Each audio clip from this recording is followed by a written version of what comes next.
ಎಲ್ಲ ನನ್ನ ಆತ್ಮೀಯ ಮಾಧ್ಯಮ ಸ್ನೇಹಿತರೆ, ನಮ್ಮ ಪಕ್ಷದ ಅಧ್ಯಕ್ಷರೇ, ನಿಕಟಪೂರ್ವ ಜಿಲ್ಲಾಧ್ಯಕ್ಷರೇ, ಪದಾಧಿಕಾರಿಗಳೇ, ಸ್ನೇಹಿತರೆ, ಈ ದಿನ ಪತ್ರಿಕಾಗೋಷ್ಠಿಯ ಮುಖ್ಯ ಉದ್ದೇಶ ಏನು ಅಂದ್ರೆ, ಮೇ ತಿಂಗಳ 9ನೇ ತಾರೀಕು ಚಿತ್ರದುರ್ಗದಲ್ಲಿ BS ಯಡಿಯೂರಪ್ಪನವರ ಅಭಿಮಾನೋತ್ಸವ ಕಾರ್ಯಕ್ರಮವನ್ನು ಹಮ್ಮಿಕೊಳ್ಳಲಾಗಿದೆ. ಯಡಿಯೂರಪ್ಪನವರು ರಾಜಕೀಯಕ್ಕೆ ಪಾದಾರ್ಪಣೆ ಮಾಡಿ 50 ವರ್ಷಗಳಾದ ಸಂದರ್ಭದಲ್ಲಿ ರಾಜ್ಯದಾದ್ಯಂತ ಇರುವಂತಹ ಅವರ ಅಭಿಮಾನಿಗಳು, ಅವರ ಹಿತೈಷಿಗಳು, ಸ್ನೇಹಿತರು ಮತ್ತು ಭಾರತೀಯ ಜನತಾ ಪಾರ್ಟಿಯ ಎಲ್ಲ ಕಾರ್ಯಕರ್ತರು, ನಾಯಕರೆಲ್ಲ ಸೇರಿ ದೊಡ್ಡ ಹಬ್ಬದ ಒಂದು ವ್ಯವಸ್ಥೆಯಲ್ಲಿ ಈ ಕಾರ್ಯಕ್ರಮ ಆಯೋಜನೆ ಮಾಡಲಾಗ್ತಾ ಇದೆ. ಭಾರತೀಯ ಜನತಾ ಪಾರ್ಟಿ ದಕ್ಷಿಣ ಭಾರತದಲ್ಲಿ ಅಧಿಕಾರಕ್ಕೆ ಬರುವುದಕ್ಕೆ ಮುಖ್ಯವಾದ ಕಾರಣ BSY. ಯಡಿಯೂರಪ್ಪನವರಂತ ಹೋರಾಟಗಾರ ಇಲ್ಲದೆ ಇದ್ದಿದ್ರೆ, ಯಡಿಯೂರಪ್ಪನವರಂತ ರೈತ ಪರ ಕಾಳಜಿ ಇರೋರು ಇಲ್ಲದೆ ಇದ್ದಿದ್ರೆ, ಈ ರಾಜ್ಯದಲ್ಲಿ ಹಳ್ಳಿ ಹಳ್ಳಿಯಿಂದ ಗಲ್ಲಿ ಗಲ್ಲಿಯವರೆಗೆ ತಿರುಗಿ ಪಾರ್ಟಿ ಕಟ್ಟದೇ ಇದ್ದಿದ್ರೆ ಭಾರತೀಯ ಜನತಾ ಪಾರ್ಟಿ ಸರ್ಕಾರ ಕರ್ನಾಟಕ ರಾಜ್ಯದಲ್ಲಿ ಬರಕ್ಕೆ ಸಾಧ್ಯ ಇರಲಿಲ್ಲ. ಅವರು ಮೊದಲು MLA ಆಗಿದ್ದು 83ನೇ ಇಸ್ವಿ. ಇಬ್ಬರೇ MLAಗಳು.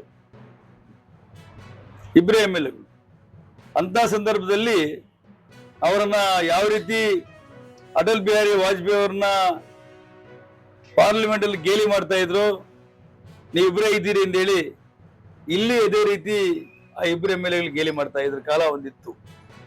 ಅದನ್ನ ಚಾಲೆಂಜ್ ಆಗಿ ಸ್ವೀಕಾರ ಮಾಡಿ ಇಡೀ ರಾಜ್ಯದಂತ ಕಾಲಿಗೆ ಚಕ್ರ ಕಟ್ಕೊಂಡು ತಿರುಗಿ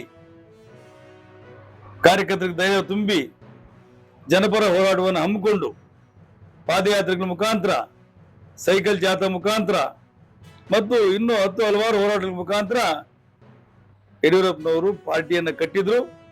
ಈ ರಾಜ್ಯಕ್ಕೂ ಒಳ್ಳೆಯದನ್ನು ಮಾಡಿದ್ರು. ನಮ್ಗೆ ಬಹಳ ಹೆಮ್ಮೆ ಇದೆ, ಈ ದೇಶದಲ್ಲಿ ಮೊಟ್ಟ ಮೊದಲನೇ ಬಾರಿಗೆ ಕೃಷಿ ಬಜೆಟ್, ಕೃಷಿ, ನೀರಾವರಿ, ಪಶುಸಂಗೋಪನೆ ಇಂಥ 4 ಇಲಾಖೆಗಳನ್ನು ಸೇರಿಸಿ ಕೃಷಿಕರಿಗೆ ಮಾತ್ರ, ರೈತರಿಗೆ ಮಾತ್ರ ಪ್ರತ್ಯೇಕವಾದ ಬಜೆಟ್ ಅನ್ನು ಕೊಟ್ಟ ಏಕೈಕ ನಾಯಕ ಈ ದೇಶದಲ್ಲಿದ್ರೆ ಅದು ಯಡಿಯೂರಪ್ಪನವರು. ನಾನು ಯಡಿಯೂರಪ್ಪನವರನ್ನು ಬಹಳ ಹತ್ತಿರದ ನೋಡಿದ್ದೇನೆ. ಅವರೊಂದ್ಸಲ ಮಾತು ಕೊಟ್ರೆ ಮಾತು ತಪ್ಪ ಮನುಷ್ಯ ಅಲ್ಲ. ರೈತರ ವಿಚಾರ ಬಂದಾಗ ಬೆಳಗಾವಿ ಅಧಿವೇಶನದಲ್ಲಿ ಅವರೊಬ್ಬರೇ ಬಾವಿಗಿಳಿದು 3 ದಿನ ನಿರಂತರವಾಗಿ ಧರಣಿ ಮಾಡಿದ್ರು. ಆ ಕಮಿಟ್ಮೆಂಟ್ ಅನ್ನ ನಾವು ಒಪ್ಕೊಳ್ಳೇಬೇಕು. ಅಂತ ಧೀಮಂತ ನಾಯಕರಿಗೆ ಎಲ್ಲ ಸ್ನೇಹಿತರೆಲ್ಲ ಸೇರಿ ಅಭಿಮಾನದ ಉತ್ಸವವನ್ನು ಮಾಡಬೇಕು ನಿರ್ಧಾರ ಮಾಡಿದ್ದಾರೆ. ಬರೀ ರಾಜಕಾರಣಿಗಳು ಮಾತ್ರ ಅಲ್ಲ, ಭಾರತೀಯ ಜನತಾ ಪಾರ್ಟಿ ಕಾರ್ಯಕರ್ತರು ಮಾತ್ರ ಅಲ್ಲ, ಇದು ಪಕ್ಷಾತೀತವಾಗಿ ನಡೀತಾ ಇರುವಂತ ಯಡಿಯೂರಪ್ಪನವರ ಉತ್ಸವ ಇದು. ಬಹುಶಃ ಅವರು ಯಾವ ರೀತಿ ಕಾರ್ಯಕ್ರಮ ಹಮ್ಮಿಕೊಂಡಿದ್ರು ಅಂದ್ರೆ, ಆಡು ಮುಟ್ಟದ ಸೊಪ್ಪಿಲ್ಲ. ಯಡಿಯೂರಪ್ಪನವರ ಕಾರ್ಯಕ್ರಮಗಳು ತಲುಪದೇ ಇರುವ ಯಾವುದೇ ಸಮುದಾಯಗಳಿಲ್ಲ ಅನ್ನೋ ವ್ಯವಸ್ಥೆಯಲ್ಲಿ ಕೆಲಸವನ್ನು ಮಾಡ್ತಾ ಇದ್ರು. ಹಾಗಾಗಿ ಇವತ್ತು ಮಠಮಾನ್ಯಗಳಿಗೆ ಹೆಚ್ಚಿನ ಶಕ್ತಿಯನ್ನು ತುಂಬಿದ್ರೆ, ಧಾರ್ಮಿಕ ಸಂಸ್ಥೆಗಳಿಗೆ ಹೆಚ್ಚಿನ ಶಕ್ತಿಯನ್ನು ತುಂಬಿದ್ರೆ, ಸಾಂಸ್ಕೃತಿಕವಾಗಿ ಕರ್ನಾಟಕ ಶ್ರೀಮಂತವಾಗಿದ್ರೆ, ಕಲಾ ವ್ಯವಸ್ಥೆಯಲ್ಲಿ, ಸಾಹಿತ್ಯ ವ್ಯವಸ್ಥೆಯಲ್ಲಿ ಕರ್ನಾಟಕ ಬಹಳ ಗಟ್ಟಿತನವನ್ನು ಹೊಂದಿದ್ರೆ, ಅದಕ್ಕೆ ನೇರವಾದ ಕಾರಣ BS ಯಡಿಯೂರಪ್ಪನವರು. ಹಾಗಾಗಿ ಇವತ್ತು ಈ ವ್ಯವಸ್ಥೆ ಎಲ್ಲರೂ ಬರ್ತಾ ಇದ್ದಾರೆ. ಭಾಗ್ಯಲಕ್ಷ್ಮಿ ಅನ್ನೋ ಯೋಜನೆಯನ್ನ ನಮ್ಮ ನರೇಂದ್ರ ಮೋದಿ ಅವರು ಬೇಟಿ ಪಢಾವೋ ಬೇಟಿ ಬಚಾವೋ ಅನ್ನೋ ಕಾರ್ಯಕ್ರಮ ನೀಡಕ್ ಮೊದಲೇ ಯಡಿಯೂರಪ್ಪನವರು ಭಾಗ್ಯಲಕ್ಷ್ಮಿ ಕಾರ್ಯಕ್ರಮ ಕೊಟ್ಟರು. ಭ್ರೂಣ ಹತ್ಯೆ ನಿಲ್ಲಿಸಬೇಕು, ಹೆಣ್ಮಕ್ಳು ಶಾಲೆಯಿಂದ ವಂಚಿತರಾಗಬಾರ್ದು, ಹೆಣ್ಮಕ್ಳಿಗೆ ಸ್ವಾಭಿಮಾನ ಬದುಕನ್ನು ಕೊಡಬೇಕು ಅಂತ ಹೇಳಿ ಯಡಿಯೂರಪ್ಪನವರು ಭಾಗ್ಯಲಕ್ಷ್ಮಿ ಯೋಜನೆಯನ್ನು ಕೊಟ್ಟರು. ಇವೆಲ್ಲ ಪೂರಕವಾಗಿ ಮೊನ್ನೆ ನರೇಂದ್ರ ಮೋದಿ ಅವರು ಪಾರ್ಲಿಮೆಂಟ್ ಅಲ್ಲಿ ರಾಜಕೀಯವಾಗಿ ಹೆಣ್ಮಕ್ಳಿಗೆ 33% ಅನ್ನ ಮೀಸಲಾತಿ ಕೊಡಬೇಕು ಅನ್ನೋ ಪರಿಕಲ್ಪನೆಗೆ ಯಡಿಯೂರಪ್ಪನವರ ಈ ಕಾರ್ಯಕ್ರಮಗಳು ಸಹ ಸಾಥ್ ಕೊಟ್ಟಿವೆ ಅಂತ ನಾನು ಹೆಮ್ಮೆಯಿಂದ ಹೇಳಕ್ಕೆ ಇಷ್ಟಪಡ್ತೀನಿ. ಸಿಎಂ ಬದಲಾವಣೆ ಕೂಗು 1 ವರ್ಷ ಆಯ್ತು ಪ್ರಾರಂಭ ಆಗಿತ್ತು. 1 ವರ್ಷ ಆಯ್ತು. ಇದೊಂಥರ ಗಜಗರ್ಭ ಇದ್ದಂಗೆ, ಆನೆಗೆ ಹೆರಿಗೆ ಆದಂಗೆ, ಇವತ್ತಾಗುತ್ತೆ ನಾಳೆ ಆಗುತ್ತೆ ನಾಳಿದ್ದಾಗುತ್ತೆ ಅಂತ ಹೇಳಿ ಈ 1 ವರ್ಷದಲ್ಲಿ ಕರ್ನಾಟಕದ ರಾಜ್ಯದ ಅಭಿವೃದ್ಧಿ ದೊಡ್ಡ ಶೂನ್ಯ ಆಗಿ ಬಂದ್ಬಿಡಿ. ಯಾಕೆ ಗೊತ್ತಾ? ಇವಾಗ ಚೇಂಜ್ ಆಗ್ತಾರೆ, ಅವಾಗ ಚೇಂಜ್ ಆಗ್ತಾರೆ. ಇವತ್ತು ಸಿಎಂ ಬದಲಾವಣೆ ಆಗುತ್ತೆ, ನಾಳೆ ಮಂತ್ರಿ ಬದಲಾವಣೆ ಆಗುತ್ತೆ. ಹಾಗಾಗಿ ಅಧಿಕಾರಿಗಳಿಗೆ ಚಾಟಿ ಬೀಸೋರಿಲ್ಲ, ಕಂಟ್ರೋಲ್ ಮಾಡೋರಿಲ್ಲ. ಅವ್ರು ಆಡಿದ್ದೇ ಆಟ, ಅವ್ರು ತಗೊಂಡಿದ್ದೇ ದುಡ್ಡು, ಮಾಡಿದ್ದೇ ಕೆಲಸ. ಹಾಗಾಗಿ ಈ ಮುಖ್ಯಮಂತ್ರಿಗಳ ಬದಲಾವಣೆ ಮೇಲಾಟದಲ್ಲಿ ಇಡೀ ಆಡಳಿತ ವ್ಯವಸ್ಥೆ ಕುಸಿದು ಪಾತಾಳಕ್ಕೆ ಹೊರಟೋಗಿದೆ. ಹಾಗಾಗಿ ಇವತ್ತು ರಾಜ್ಯ ಅಭಿವೃದ್ಧಿಯಲ್ಲಿ ಶೂನ್ಯ ಆಗಿದೆ. ಈ ರಾಜ್ಯದ ಗೌರವ ಕಳೆದೋಗಿದೆ. ಭ್ರಷ್ಟಾಚಾರದಲ್ಲಿ ಉತ್ತುಂಗಕ್ಕೇರಿದೆ. ನಮ್ಮ ಸರ್ಕಾರ ಇದ್ದಾಗ 40% CM, 40% ಪೇ CM ಅಂತ 40% ಭ್ರಷ್ಟಾಚಾರ. ಇದೇ ಕಾಂಟ್ರಾಕ್ಟ್ ಸಂಘದ ಅಧ್ಯಕ್ಷ ಮಂಜುನಾಥ್ ಅವರು ಚಿತ್ರದುರ್ಗದಲ್ಲಿ, ಬೆಂಗಳೂರಲ್ಲಿ ಕಾಂಗ್ರೆಸ್ ಸರ್ಕಾರ 80% ಸರ್ಕಾರ ಪತ್ರ ಕೊಟ್ಟವ್ರೆ. 80% ಸರ್ಕಾರ. ಅದ್ರ ಬಗ್ಗೆ ಸರ್ಕಾರ ಚರ್ಚೆ ಮಾಡ್ತಾ ಇಲ್ಲ. ಆಮೇಲೆ ಯಾವುದೇ ನೀವು ಇಲಾಖೆ ಹೋಗ್ಬೇಕು, ಏನೇ ಟೆಂಡರ್ ಆಗಲಿ ಮಿತಿ ಮೀರೋ 20% ಟೆಂಡರ್ ಫಿಕ್ಸ್ ಮಾಡಿ. ಆಮೇಲೆ ಗುದ್ಲಿ ಪೂಜೆ ಮಾಡೋಕ್ಕೆ ಕಾಸು ಕೊಡಬೇಕು, ಬಿಲ್ ಮಾಡೋಕ್ಕೆ ಕಾಸು ಕೊಡಬೇಕು. ಏನು ವ್ಯವಸ್ಥೆ ಆಗ್ತಾ ಇದೆ? ನಮ್ಮ ರಾಜ್ಯ ಈ ಮಟ್ಟಕ್ಕೆ ಹೋಗ್ದು ಅಂದ್ಕೊಂಡಿರಲಿಲ್ಲ. ನಮ್ಮ ರಾಜ್ಯ ಇರೋದ್ರಲ್ಲಿ ಗೌರವ ಹೊಂದಿರೋ ರಾಜ್ಯ ಇದು. ಕೇರಳ ಬಿಟ್ಟರೆ ನಮ್ಮ ರಾಜ್ಯದ ಬುದ್ಧಿವಂತ ಸಂಖ್ಯೆ ಜಾಸ್ತಿ. ಆದರೆ ನಮ್ಮ ರಾಜ್ಯಕ್ಕೆ ಈ ಗತಿ ಬಂತಲ್ಲ. ಈ ಗತಿ ಬರೋಕ್ಕೆ ಜನರು ಯಾಮಾರಿದ್ರು, ಜನರಿಗೆ ಮಗ್ಬೋದು ಹೆಚ್ಚಿದ್ರು. ಕಾರ್ಡ್ ಕೊಟ್ಟರು ಎಲೆಕ್ಷನ್ ಟೈಮಲ್ಲಿ, ಈ ಕಾರ್ಡ್ ತಗೊಂಡ್ರೆ ನಿಮ್ಗೆ ಇಷ್ಟು ಗಿಫ್ಟ್ ಕೊಡ್ತಾರೆ, ಇಷ್ಟು ದುಡ್ಡು ಕೊಡ್ತಾರೆ ಅಂತೇಳಿ ಮೋಸ ಮಾಡಿ 140 ಜನ ಬಂತಲ್ಲ. ಹಾಗಾಗಿ ಅವರಿಗೆ ಲಂಗು ಲಗಾಮಿಲ್ದಿರ ಗಂಡ ಕುಡಿಸಿದ ಕುದುರೆಯಂತೆ ಸರ್ಕಾರ ಓಡ್ತಾ ಇದೆ. ಇದಕ್ಕೆ ಬ್ರೇಕ್ ಹಾಗೆ ಆಗುತ್ತೆ. ಹಂಪ್ಸ್ಗೆ ಅದನ್ನು ಎಳುಕೊಂಡು ಬಿದ್ದೇ ಬೀಳ್ತಾರೆ. ಸಮಯ ಬರುತ್ತೆ, ಕಾಯ್ಬೇಕು. ಏನು ಸರ್, ಈಗ ಡಿ ಕೆ ಬ್ರದರ್ಸ್ ದೆಹಲಿಗೆ ಹೋಗಿ ಬಂದ ನಂತರ ಈಗ ದಲಿತ CM ಕೂಗು ಜೋರಾಗಿ ಕೇಳಿ ಬರ್ತಾ ಇರುವಂಥದ್ದು ಸರ್. ಅದು ಕಾಂಗ್ರೆಸ್ ಪಕ್ಷದ ಆಂತರಿಕ ವಿಚಾರಗಳು. ಕಾಂಗ್ರೆಸ್ ಪಕ್ಷದಲ್ಲಿ ಇರೋ ಗುಂಪುಗಾರಿಕೆ ಬಹುಶಃ ಪ್ರಪಂಚದಲ್ಲಿ ಯಾವ ಪಕ್ಷದಲ್ಲೂ ಇಲ್ಲ, ದೇಶದಲ್ಲೆಲ್ಲ, ಪ್ರಪಂಚದಲ್ಲಿ ಯಾವ ಪಕ್ಷದಲ್ಲಿಲ್ಲ. ಸೊ ಹಂಗಾಗಿ ಅಲ್ಲಿ ಒಂದೊಂದು ಜಾತಿ ಒಂದು ಗುಂಪಿದೆ. ನಮ್ದೆಲ್ಲ ಒಂದೇ ಗುಂಪು, BJP ಸಿದ್ಧಾಂತದ ಗುಂಪು, ಭಾರತೀಯ ಜನತಾ ಪಾರ್ಟಿ ಒಂದೇ ಗುಂಪು. ಆದರೆ ಕಾಂಗ್ರೆಸ್ ಒಂದು ಜಾತಿ ಒಂದೊಂದು ಗುಂಪು, ವರ್ಗಕ್ಕೆ ಒಂದೊಂದು ಗುಂಪು, ಸಾಹುಕಾರ ಒಂದು ಗುಂಪು, ಬಡವ್ರ ಗುಂಪು ಇಲ್ಲದೆ, ಆ ಗುಂಪು ಇಲ್ಲದೆ ಇದ್ರೆ ನೋಡಿದ್ರು ನೀವು ಇಲ್ಲಿ ದಾವಣಗೆರೆಯಲ್ಲಿ ಆ ಮಟ್ಟಕ್ಕೆ ಬ್ಲಾಕ್ ಮೇಲ್ ಮಾಡೋ ವ್ಯವಸ್ಥೆ ಆಗ್ತಾ ಇದ್ದ. ಗುಂಪಿಲ್ಲದೆ ಇದ್ರೆ ಯಾವ ಹಾವುಗಳಿಗೆ ಅವರು ಹಾಳಾಗಿ ಸಾಕಿದ್ರು, ಅದೇ ಹಾವು ಕಚ್ಚಕ್ಕೆ ಹೋಯ್ತಲ್ಲ ಅವರಿಗೆಲ್ಲ. ಕಚ್ಚಕ್ಕೆ ಹೋದಾಗ ಗೊತ್ತಾಗಿತ್ತು, ಇದಕ್ಕೆ ಹಾಲು ಆಗಬಾರ್ದಾಗಿತ್ತು, ಆಗ್ಬಿಟ್ಟಿದ್ವಿ, ಯಾಮಾರಿಬಿಟ್ಟಿದ್ವಿ. ಹಂಗಾಗಿ ಆ ಗುಂಪುಗಳ ಬಗ್ಗೆ ಒಂದು ರಿಸರ್ಚ್ ಮಾಡಬೇಕಾಗಿದೆ. ನೆಕ್ಸ್ಟ್ ಟೈಮ್ ಅದ್ರ ಬಗ್ಗೆ ಹೇಳ್ತೀವಿ ಸರ್. ಈಗ ಉಪಚುನಾವಣೆಗಳ ಫಲಿತಾಂಶ BJP ಗೆಲ್ಲುತ್ತೆ, ದಾವಣಗೆರೆ ಗೆಲ್ಲುತ್ತೆ, ಆಮೇಲೆ ನಮ್ಮ ಯಾವುದು ಬಾಗಲಕೋಟೆ ಗೆಲ್ಲುತ್ತೆ. ಆಮೇಲೆ ದೇಶದಲ್ಲಾಗಿರೋ ಚುನಾವಣೆಗಳಲ್ಲಿ ಈ ಸಲ 100ಕ್ಕೆ 200 ಭಾಗ ಪಶ್ಚಿಮ ಬಂಗಾಳದಲ್ಲಿ BJP ಕಮಲ ಹರಡುತ್ತೆ. 100ಕ್ಕೆ 100 ಭಾಗ. ಅಸ್ಸಾಂ ಗೆಲ್ತೀವಿ, ವೆಸ್ಟ್ ಬೆಂಗಾಲ್ ಗೆಲ್ತೀವಿ, ಪಾಂಡಿಚೇರಿ ಗೆಲ್ತೀವಿ. ಆಮೇಲೆ ನಮ್ಮ ಖಾತೆಯನ್ನು ಕೇರಳದಲ್ಲಿ ಬಹಳ ದೊಡ್ಡ ಪ್ರಮಾಣದಲ್ಲಿ ಖಾತೆ ಓಪನ್ ಮಾಡ್ತೀವಿ. ತಮಿಳುನಾಡಲ್ಲಿ ನಮ್ಮ ಸಂಖ್ಯೆ ಜಾಸ್ತಿ ಮಾಡ್ಕೊಳ್ತೀವಿ. ಹಾಗಾಗಿ ಇಡೀ ಭಾರತ ಭೂಪಟದಲ್ಲಿ ಶೇಕಡ 90% ಭೂಭಾಗ ಕೇಸರಿಮಯವಾಗ್ತಾ ಇದೆ. ಅಂದರೆ BJP ಆಡಳಿತ ಬರ್ತಾ ಇದೆ.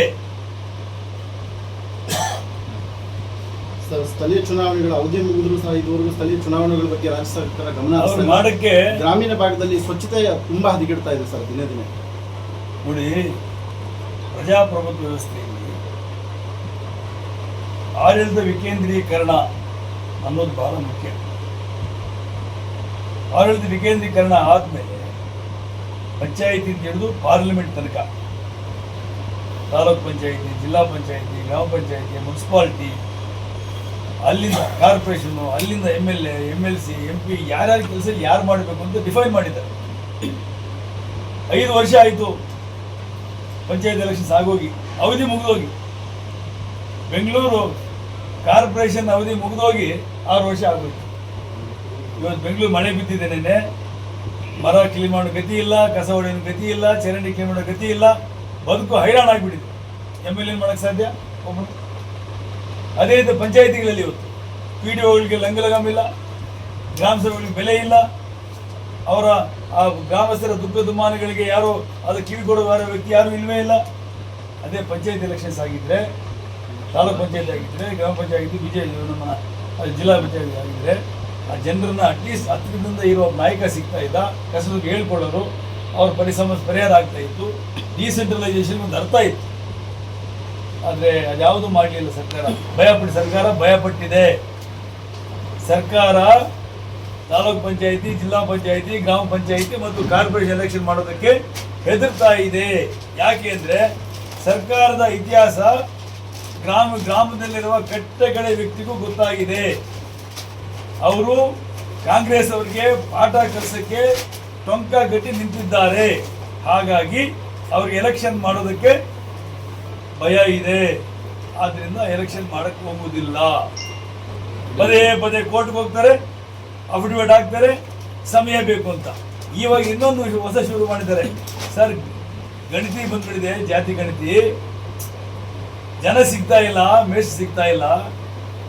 ಅದಾದ್ಮೇಲೆ ಗಣತಿ ಆದ್ಮೇಲೆ SIR ಬರ್ತಾ ಇದೆ, ಸ್ಪೆಷಲ್ ಇಂಟೆನ್ಸಿವ್ ರಿವಿಷನ್ ಬರ್ತಾ ಇದೆ ಇದು. ಹಾಗಾಗಿ ಈ ಎರಡೂ ಮುಗಿದ ತನಕ ನಮ್ಗೆ ಟೈಮ್ ಕೊಡಿ ಅಂತ ಹೇಳಿ ಅವರು ಸರ್ಕಾರ ಅಪ್ಲಿಕೇಶನ್ ಹಾಕಿಲ್ಲ, ಬೇರೆಯವ್ರಿಗೆ ಹಾಕ್ಸ್ತಾ ಇದ್ದಾರೆ. ಆಮೇಲೆ ಮುಂದೆ ಮಾತ್ರ ನಾವು ರೆಡಿ ಇದ್ದೀವಪ್ಪ ಅಂತ. ಏನಕ್ಕೆ ರೆಡಿ ಇರೋದು ನೀವು? ಮಾನ ಮರ್ಯಾದೆ ಗೌರವ ಇದ್ದರೆ ಎಲೆಕ್ಷನ್ ಯಾವಾಗಲೂ ಮಾಡಬೇಕು. ಇನ್ನು ಮಾಡಲಿಲ್ಲ ಅಂದರೆ ನೀವು ಹೆದರು ಬುಕ್ಳು ಅಂತ ನೀವು ಕೇಳೋದು.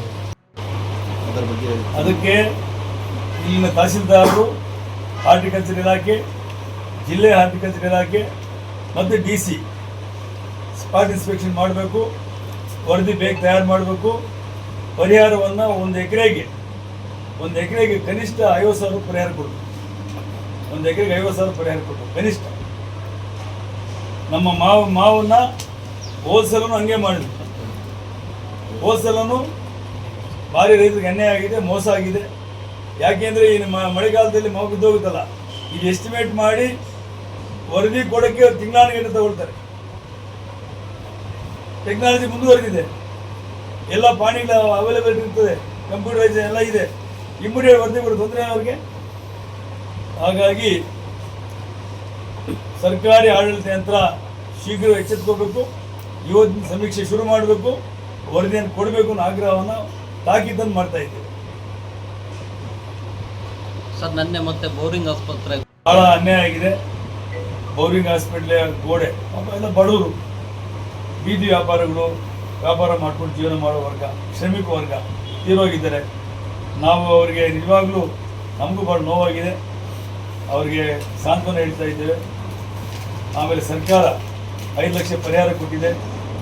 ನಮ್ಮ ಮೋದಿಯವರು 2 ಲಕ್ಷ ಪರಿಹಾರ ಘೋಷಣೆ ಮಾಡಿದ್ದಾರೆ, 50,000 ಅದಕ್ಕೆ ಪರಿಹಾರ ಕೊಟ್ಟಿದ್ದಾರೆ. ಆದರೆ ನಾನು ಸರ್ಕಾರಕ್ಕೆ ತನಿಖೆ ಮಾಡಬೇಕು ಅನ್ನೋ ಆಗ್ರಹ ಮಾಡ್ತೀನಿ. ಅದು ಅಟಲ್ ಬಿಹಾರಿ ವಾಜಪೇಯಿ ಮೆಡಿಕಲ್ ಕಾಲೇಜ್. ಆ ಗೋಡೆ ಕಟ್ಟಿದ್ದು ಯಾರು? ಆ ಗೋಡೆ ಸ್ಪೆಸಿಫಿಕೇಶನ್ ಹೆಂಗಿತ್ತು ಕಟ್ಟಬೇಕಾದ್ರೆ? ಎಷ್ಟು ಬಿಲ್ ಮಾಡೋರೆ? ಆ ಗೋಡೆ ಬೀಳೋಕ್ಕೆ ಕಾರಣ ಏನು? ಇದ್ರ ಬಗ್ಗೆ ತನಿಖೆ ಮಾಡಬೇಕು ಅಂತ ಹೇಳಿ ಆಗ್ರಹ ಮಾಡ್ತೀನಿ. ನನ್ನ ಕ್ಷೇತ್ರ ಹೆಬ್ಬಾಳದಲ್ಲಿ ಇದ್ದಾಗ ಸೌಜನ್ಯ ಒಂದು ಹೆಣ್ಮಗಳ ಮೇಲೆ ಅದು ಯಾವುದು ನಮ್ಮ ವೆಟರ್ನರಿ ಕಾಲೇಜ್ ಕಾಂಪೌಂಡ್ ಬಿದ್ದೋಗಿ ಸತ್ತೋದ್ರು ಹುಡುಗಿ, PUC ಹೆಣ್ಮಗಳು. ಆ ಕಾಂಟ್ರಾಕ್ಟ್ರು ಮತ್ತು ಸರ್ಕಾರ ಇದುವರೆಗೆ ಯಾವ ಕ್ರಮ ತಗೊಳ್ಳೇ ಇಲ್ಲ. ಗಲಾಟೆ ಆದಾಗ ಹೋಗ್ತಾರೆ, ವರದಿ ಮಾಡ್ತೀವಿ ಅಂತ ಹೇಳ್ತಾರೆ, ತನಿಖೆ ಮಾಡ್ತೀವಿ ಅಂತ ಹೇಳ್ತಾರೆ, ಆಮೇಲೆ ಪ್ರೇರಣೆ ಕೊಡೋಕ್ಕಾಗಿಲ್ಲ. ಈ ಕೆಲಸ ಹಂಗಾಗಬಾರ್ದು. ಅವ್ರಿಗೆ ನ್ಯಾಯ ಕೊಡಿಸ್ಬೇಕು. ಶೀಘ್ರವಾಗಿ ತನಿಖೆ ಮಾಡಿ ಆ ತಪ್ಪಿತಸ್ಥರನ್ನ ಫಿಕ್ಸ್ ಮಾಡಬೇಕು ಮತ್ತು ಅವ್ರಿಗೆ ನ್ಯಾಯ ಕೊಡಿಸ್ಬೇಕು ಆಗ್ರಹ ಮಾಡ್ತೀವಿ.